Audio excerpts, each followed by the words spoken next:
같이 신앙 고백하시겠습니다. 전능하사 천지를 만드신 하나님 아버지를 내가 믿사오며 그 외아들 우리 주 예수 그리스도를 믿사오니 이는 성령으로 잉태하사 동정이여 마리아에게 나시고 본디오 빌라도에게 고난을 받으사 십자가에 못 박혀 죽으시고 장사한 지 사흘 만에 죽은 자 가운데서 다시 살아나시며 하늘에 오르사 전능하신 하나님 우편에 앉아 계시다가 저희로서 산자와 죽은 자를 심판하러 오시리라. 성령을 믿사오며 거룩한 공예와 성도가 서로 교통하는 것과 죄를 사하여 주시는 것과 몸이 다시 사는 것과 영원히 사는 것을 믿사옵나이다. 아멘.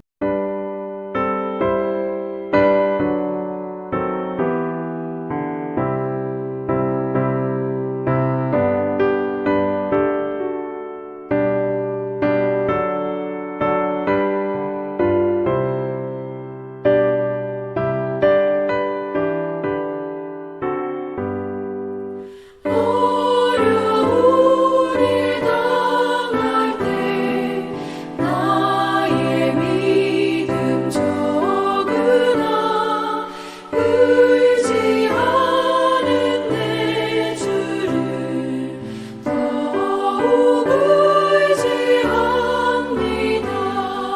세월 지나갈수록 의지할 것뿐이세.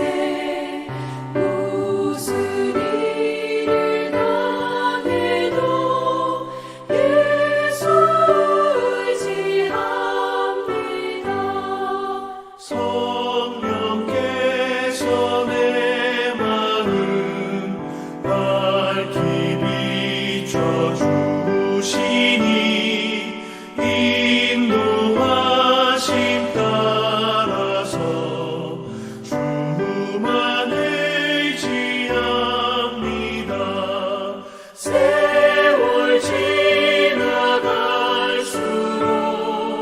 의지할 것뿐이세.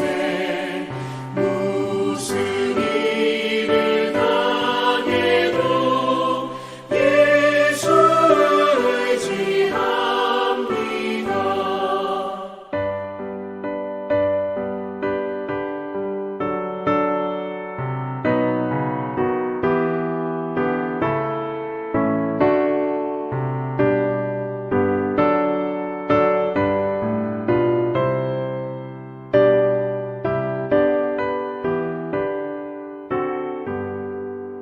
밝을 때의 노래와 어두울 때의 기도로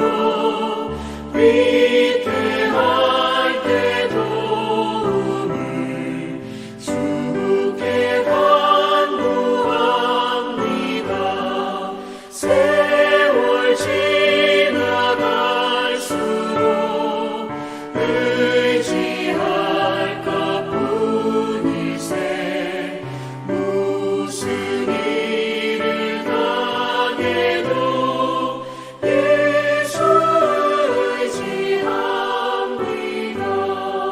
생명이 있을 동안에 예수 의지합니다. 천국 올라가도록 의지할 것뿐이세. 세월 지나갈수록 의지할 것뿐이세.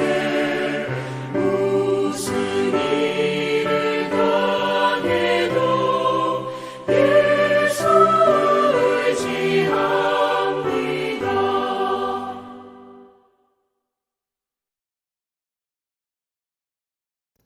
오늘은 여호수아 6장 1절에서 7절입니다.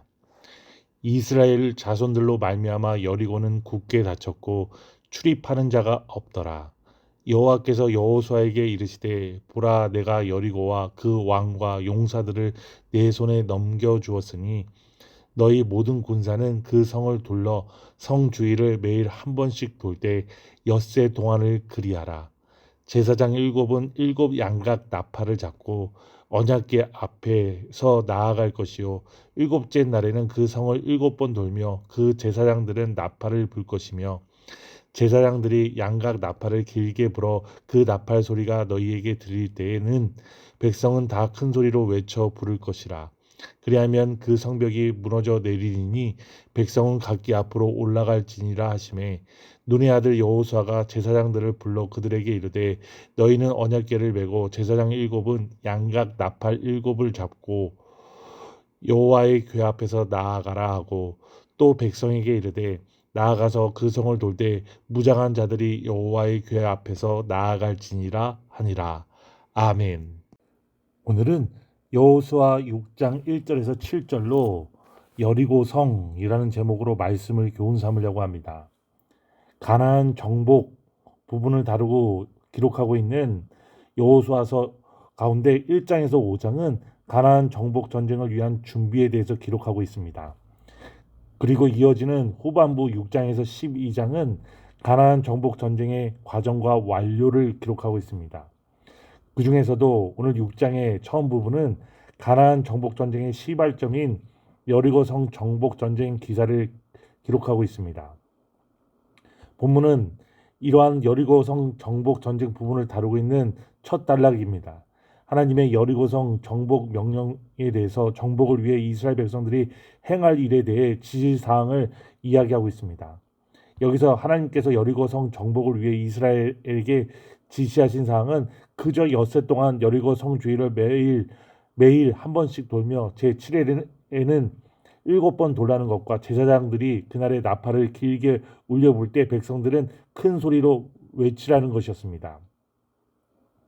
이것은 성을 공략하는 전술이라기보다는 어떤 종교적 의식처럼 여겨집니다. 따라서 이러한 하나님의 지시는 이스라엘 백성들의 입장에서나 여리고성 사람들에게 도저히 납득할 수 없는 조치였습니다. 인간의 이성적 판단으로 보면 이처럼 오묘하고 어리석은 성 공격 방법도 없을 것입니다. 하지만 우리가 간과해서는 안 될 사실은 하나님의 일하시는 방법은 인간의 방법과 다르다는 것입니다. 하나님은 미처 인간이 생각할 수 없는 방법으로 역사하실 뿐 아니라 인간이 보기에는 어리석은 방법으로 놀라운 역사를 일으키십니다. 하나님의 미련한 것이 사람의 가장 지혜로운 것보다 더 지혜롭고 하나님의 약한 것이 사람의 강한 것보다 더 강한 법입니다. 그러므로 우리가 하나님 앞에서 취할 바른 자세는 하나님을 믿고 비록 이성적 사고로 납득되지 않는다고 할지라도 온전히 순종하는 것, 그리고 견고한 여리고성이 무너지듯 우리 앞에 놓인 문제가 해결되는 것을 그 일을 통해서 보게 되는 것입니다. 그렇다면 오늘 본문을 보면서 좀 더 자세하게 나눈다면 또 같이 나누려고 하는 교훈은 인간적 조건이 하나님의 심판을 피하게 하지 못한다는 것입니다. 1절을 보면 이스라엘 백성들로 인하여서 여리고는 굳게 닫혔다, 출입하는 자가 없다라고 했습니다. 이것은 여리고성 사람들이 이스라엘 백성들을 대항하여 싸울 태세를 갖추고 있었다는 것입니다. 여리고는 둘레가 600m, 면적이 2만 제곱미터 정도 되는 비교적 작은 성이었습니다. 그처럼 작은 성이었던 여리고성 사람들이 20만에 이르는 병력을 보유하고 있는 막강한 이스라엘 백성들에게 대항한다는 것은 무모한 일이었습니다. 그럼에도 불구하고 여리고성 사람들이 이처럼 이스라엘을 대항하여 마음을 가질 수 있었던 것은 여리고성이 요단 서편의 중요한 방어 거점으로 아무리 많은 병력을 가지고도 쉽게 정복할 수 없었던 견고한 요새였기 때문입니다. 고고학적 발굴에 의하면 여리고성은 가파른 경사지 정상에 있었다고 합니다.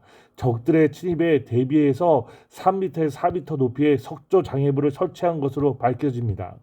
그리고 성벽은 내벽과 외벽에 이중구조로 되어 있습니다. 기어오르기 또 무너뜨리기 어려운 거의 불가능한 일이라고 합니다. 철옹성 그 자체였습니다.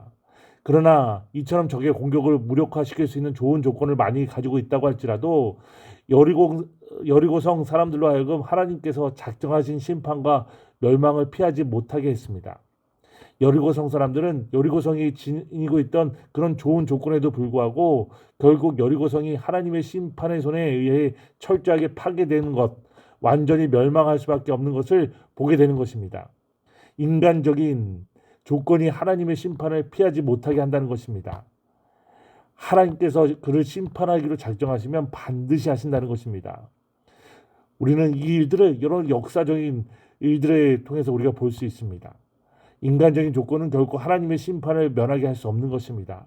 높은 지위와 권세와 아무리 많은 재산도 하나님의 심판에서는 아무런 가치가 없는 무용지물인 것입니다. 하나님의 심판 앞에서 우리를 구원할 수 있는 유일한 조건은 십자가에 못 박혀 죽으시고 3일 만에 부활하신 예수님을 믿는 그 믿음뿐이라는 것입니다. 그렇기 때문에 어떤 인간적인 조건에 연연해서는 안 되는 것입니다. 하나님의 심판을 면하기 위해서 예수 그리스도를 믿는 믿음을 잃지 않아야 되는 것입니다. 하나님의 은혜로 말미암아 구원함을 얻고 하나님의 심판에 이르지 않게 되는 것을 우리가 믿어야 합니다. 우리가 그런 은혜가 있었으면 좋겠습니다. 기도하겠습니다. 하나님 감사합니다. 오늘 여리고성에 대해서 같이 나눴습니다. 여리고성이 아무리 견고하고 철옹성 같아도 하나님의 방법으로, 또 인간적인 방법이 아니라 하나님의 방법으로 그들이 무너졌던 것을 같이 또 나눴습니다.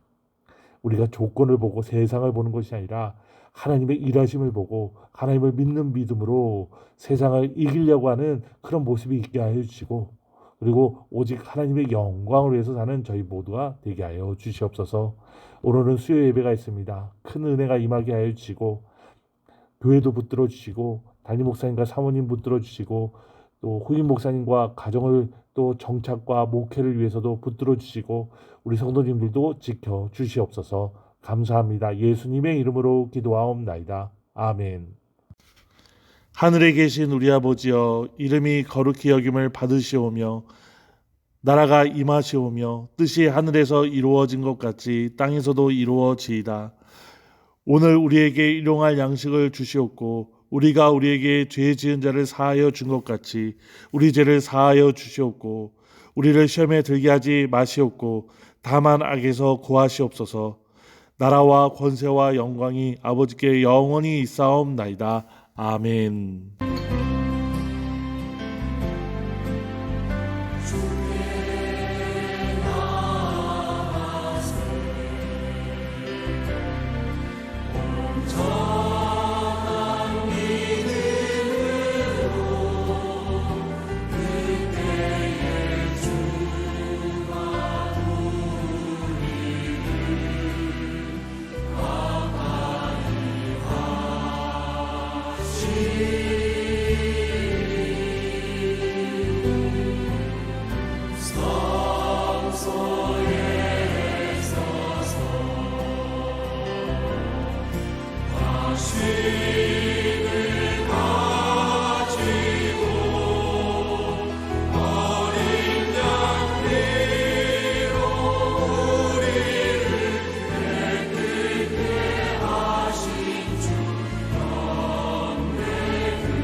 see.